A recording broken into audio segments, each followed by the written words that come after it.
Hello and welcome to my video about the Fountain of Youth Stakes at Gulfstream Park. It's on Saturday and it's part of the Derby Trail.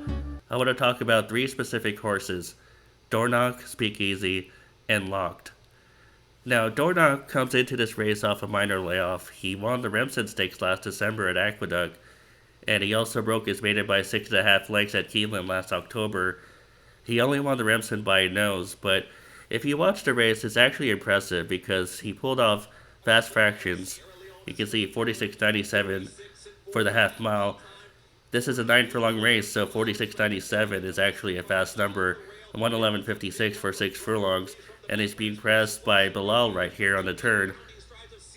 Now, Dornoch is going to put Bilal away, but Sierra Leone on the outside is going to come. He's the number 7 horse. And for a brief moment, it looks like Sierra Leone is going to win. He actually passes Dornoch in mid-stretch. Dornoch fights back, though. To my surprise, when I was watching this, I didn't think he would win. But he fights back and he barely ekes it out for the nose win. Now, given the fractions and given the fact that he fought back, I thought it was an impressive race. As I said, 46 and change for the half mile, 111 and change for 6 furlongs. It was a 9 furlong race. All the speed horses around him faded in the stretch, and he just kept on going. He won by a nose. I don't want to say that the speed bias was the reason he won, because he broke his maiden by 6.5 lengths at Keeneland as well. He's still a little green, but I think he got faster in the Remsen Stakes, and there's been 2 months since that race, or almost 3 months, and so he could be even faster and better right now, and maybe a little less green. We'll see. Now let's talk about the rail horse Speakeasy, who's trained by Todd Pletcher. He has the best speed figure in this race. He has a 103 on Grease, and he has a 100 Beyer speed figure. Now, my concern is that he comes into this race off a maiden win, and Todd Pletcher does not fare well with 3-year-old males making their graded stakes debut off a maiden win, and also add the fact that it's a dirt race. Todd Pletcher does not fare well with 3-year-old males making their graded stakes debut in a dirt race off a maiden win. And I'm going to show this on Formulator right now. I put in dirt, maiden winner last out, 3-year-olds only, male, graded stakes. And over the past 5 years, Todd Pletcher has had 21 horses who fit all those categories. He didn't win one of them. He finished in the money 8 times, but he doesn't have a single win with 3-year-old males who are making their graded stakes debut on dirt off a maiden win. And that is concerning.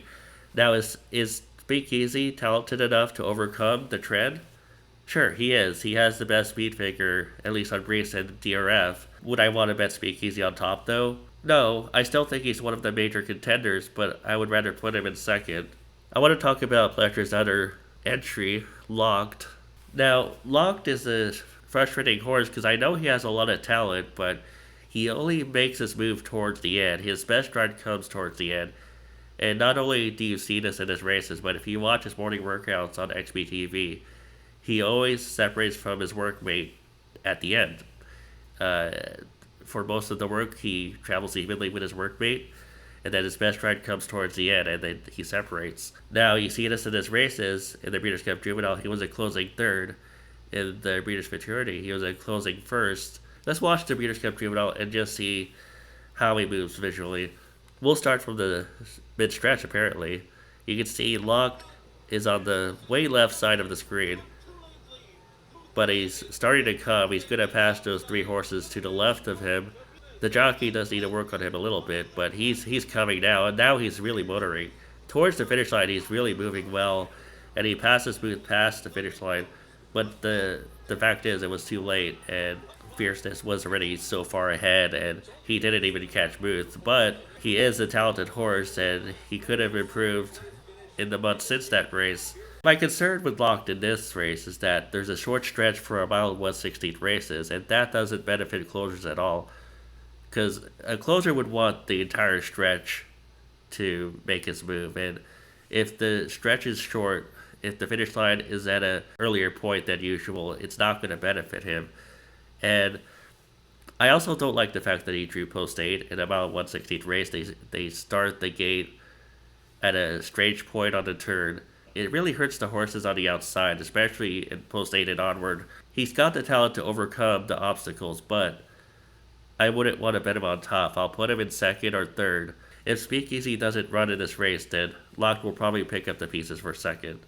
In any case, Dordock is my top choice. I'll say Speakeasy is my second choice. And if Speakeasy is in the race, maybe I'll do a Dordock over Speakeasy Exacta. And Lock would be my third choice. Those are my top three choices in the Fountain of Youth Stakes. Good luck with your bets, and I'll see you guys soon.